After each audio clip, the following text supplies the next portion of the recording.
তৎকালীন বার্মার জন্য আমাদের নেতাজি সুভাষ বোসের সাথে একসাথে জাপানিজদের হয়ে যুদ্ধ করেছে ব্রিটিশদের এগেইনস্টে। এরপরে জাপানিজদেরকে যখন হটিয়ে আপনার জেনারেল স্লিম এই তামিল যখন মায়ানমারকে পুনরুদ্ধার করে, তখন অং সান উনি মেজর জেনারেলের জাপানিজ ইউনিফর্ম পরে ব্রিটিশ জেনারেল স্লিমের কাছে যায়। জেনারেল স্লিম তাকে গ্রহণ করে, বিকজ এখানে একটা জিনিস মনে রাখতে হবে, there is no permanent friend, no permanent enemy, permanent is your own interest. এই জিনিসটা যদি আমরা মনে রাখি, তাইলে আশা করি এই মাল্টি ডাইমেনশনাল ইস্যুতে আমরা কামিয়াব হব।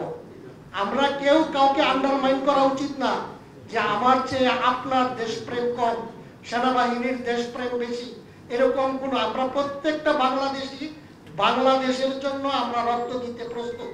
আমরা আগস্ট বিপ্লবে এটা দেখিয়েছি। সুতরাং এই প্রবলেমকে সলভ করার জন্য আমাদেরকে সব মশার বিরুদ্ধে সুরক্ষা দিতে এলো বসুন্ধরা এক্সট্রিম অ্যারোসল। মশার বিরুদ্ধে এক্সট্রিম সুরক্ষা আরো হোলিস্টিক ভাবে অ্যাপ্রোচ করতে হবে।